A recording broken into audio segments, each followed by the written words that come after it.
Hello નમસ્કાર વિદ્યાર્થી મિત્રો, વેદ ડિજિટલ એજ્યુકેશનમાં આપનું હાર્દિક સ્વાગત છે। આજે આપણે ધોરણ 3 વિષય ગુજરાતીમાં વાર્ષિક પરીક્ષા તારીખ 6/4/2026 ના રોજ જે લેવાનારું પેપર છે એનું 100% ટાઈપિંગ સાથે સંપૂર્ણ પેપરનું સોલ્યુશન જોવાના છે, જેથી કરીને આપણે સારા માર્ક્સ પ્રાપ્ત થાય।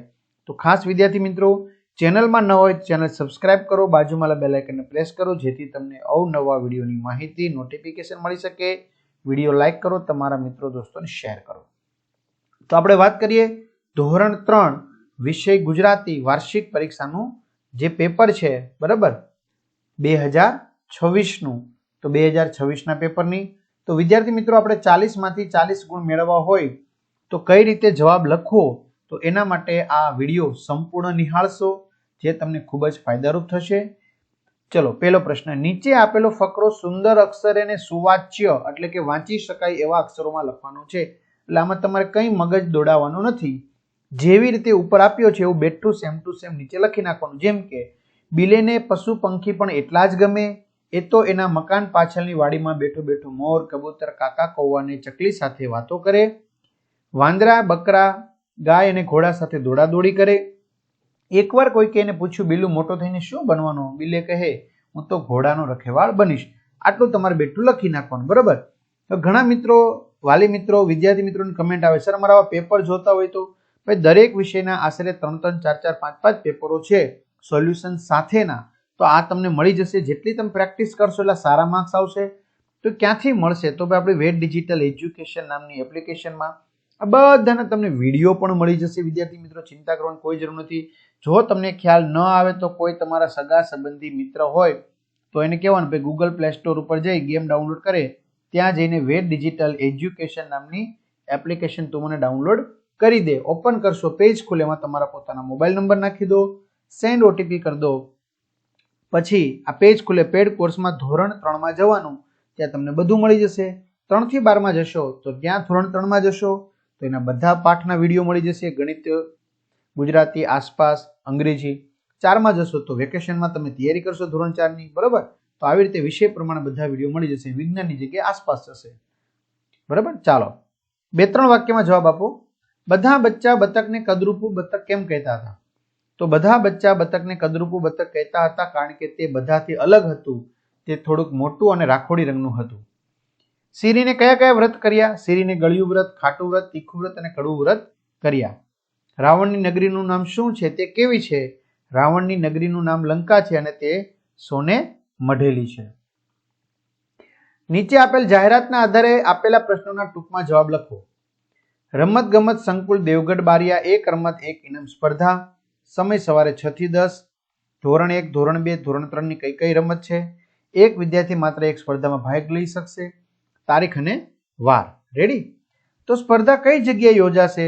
સ્પર્ધા રમત ગમત સંકુલ દેવગઢ બારિયા યોજાશે। કયા ધોરણનો વિદ્યાર્થી સંગીત ખુરશીમાં ભાગ લઈ શકશે? તો સંગીત ખુરશીમાં આવશે ધોરણ 1 નો વિદ્યાર્થી સંગીત ખુરશીમાં ભાગ લઈ શકશે। એક વિદ્યાર્થી કેટલી રમતોમાં ભાગ લઈ શકશે? એક વિદ્યાર્થી માત્ર એક રમતમાં ભાગ લઈ શકશે। આ સ્પર્ધા કેટલા કલાક સુધી ચાલશે? તો સવારે 6 થી સાંજના 10 એટલે કે 4 કલાક। આ સ્પર્ધા 4 કલાક ચાલવાની છે। નીચે આપેલ ચિત્ર જોઈ અને તેના આધારે 4 વાક્ય લખો। તો સસલું ઊંચા ઘાસની પાછળ સંતાયું છે, વાઘ ગુફાની પાછળ છે, સાપ થડની બખોલમાં છે, જીરાફ ઝાડીની પાછળ છે, વાંદરો ઝાડની ડાળી પાછળ છે, શિયાળ પર્વતની પાછળ છે, સિંહ પથ્થરની પાછળ છે, ભૂંડ કીચડમાં છે। એક વાક્યમાં જવાબ લખો। રામને સંદેશો કોણ આપશે? રામને સંદેશો હનુમાનજી આપશે। સીતા ક્યાં છે? સીતા અશોક વનમાં છે। સીતા શું સહન કરી રહ્યા છે? સીતા રામના વિયોગની વેદના સહન કરી રહ્યા છે। લંકાનો રાજા કોણ છે? લંકાનો રાજા રાવણ છે। રામના વિયોગમાં કોણ દુઃખી છે? રામના વિયોગમાં સીતા દુઃખી છે। બંધ બેસતો શબ્દ મૂકી વાક્ય ફરીથી લખો। હું ઘરેથી મોડી નીકળી પણ નિશાળે સમયસર પહોંચી। તેણે છાલ ઉતારી અને કેળું ખાવાનું શરૂ કર્યું। જાગૃતિ ખૂબ ઝડપથી દોડી પણ તે બસ ચૂકી ગઈ। ઉદાહરણ મુજબ, રમશું રમતા રમતા, જમશું જમતા જમતા, પહેરશું પહેરતા પહેરતા। ચલો, વસ્તુ ક્યાં હોય? ઝાડ, તો કે જમીન ઉપર।